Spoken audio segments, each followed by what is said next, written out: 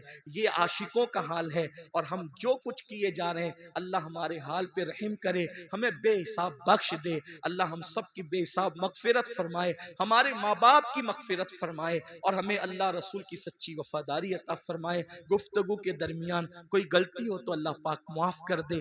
استغفر اللہ ربی ان ربی لغفور الرحیم۔ ہمارے درمیان دنیا سنیت کی وہ عظیم شخصیت موجود ہے، وہ عظیم ذات موجود ہے، جو بیک وقت جو ہے وہ مصنف بھی ہے، شاعر بھی ہے، خطیب اور خطیب گر بھی ہے، بہترین مفکر بھی ہے، دانشور بھی ہے، اور اسی طرح سے آپ ایک بہترین موٹیویشنل اسپیکر بھی ہے۔ ایسے مفکرانہ جملے جو کہیں کہیں ہمیں سننے کو ملتے ہیں، وہ حضرت کی تقریر میں موتیوں کی طرح آپ کے لبوں سے جھڑتے نظر آتے ہیں۔ آج ماشاءاللہ ایک ایسی شخصیت جس نے انسان سازی میں اپنے اسلاف کے نقش قدم پر چل کر بڑے کارنامے انجام دیے، جس کی ایک آواز پر وادی نور کے اندر لاکھوں عاشقان رسول کا ہجوم نظر آتا ہے۔ آئیے وہی ہستی ہمارے درمیان ہے۔ ہمارے ناظم محفل، نقیب محفل بہت اچھے ہیں اور بڑے اچھے انداز سے کہنا جانتے ہیں، لیکن چونکہ وقت کی نزاکت کو دیکھ کے ان سے معذرت چاہتے ہیں کہ ان کی حق تلفی نہ ہو، میں خود قبلہ امیر محترم کو عرض کرتا ہوں، التماس کرتا ہوں، اس لیے کہ ناظم صاحب تعارف پیش کریں گے تو ان کے شایان نشان پیش کریں گے، لیکن ہمارا ماننا ایسا ہے کہ ہر آدمی، عارف رومی کا قول ہے، ہر انسان اپنی زبان کے پردے میں چھپا ہوا ہے، جب زبان کھلتی ہے تو خود ہی سمجھ میں آتا ہے کہ یہ انسان ہے کون۔ ہر آدمی زبان کے پردے میں اپنا تعارف رکھتا ہے۔ تو آئیے اب ہم حضرت کی بارگاہ میں التماس کرتے ہیں، التماس ہی کر سکتے ہیں کہ اپنے زبان کو جنبش دیں، اور وہ جواہر پارے جو آپ نے اپنے اسلاف کی صحبت میں بیٹھ کر حاصل کیے، وہ درد دل جو آپ نے اپنے بزرگوں سے حاصل کیا، وہ سوز دنوں جو آپ نے اپنے بزرگوں سے پایا، ہم سب کے درمیان بکھیریں، اور بکھیر کر ہم سب کو مستفیض اور مستنیر فرمائیں۔ آئیے حضرت قبلہ امیر محترم کا استقبال حضور سید العلماء مہریروی رحمت اللہ علیہ کے چند مصروں سے ہم کرتے ہیں کہ کسی کی جے وجے ہم کیوں پکارے، کیا غرض ہم کو، ہمیں کافی ہے سید اپنا نعرہ، یا رسول اللہ۔ شکر کی نیت کے ساتھ اللہ کا ذکر بلند کر لیں اور تکبیر و رسالت بلند کریں۔ نعرہ تکبیر، نعرہ رسالت، نعرہ رسالت۔ امید ہے آپ گفتگو سنجیدگی سے سنیں گے، اور انشاءاللہ بعدہ آپ دستار بندی کی محفل میں بھی شریک رہیں گے، اور انشاءاللہ اس کے بعد حضور قبلہ امیر سنی دعوت اسلامی سلسلہ قادریہ برکاتیہ نوریہ کے شیخ طریقت بھی ہے، جو حضرات مرید ہونا چاہتے ہیں حضرت سے مرید بھی ہوں گے۔ حضرت سے گزارش ہے تشریف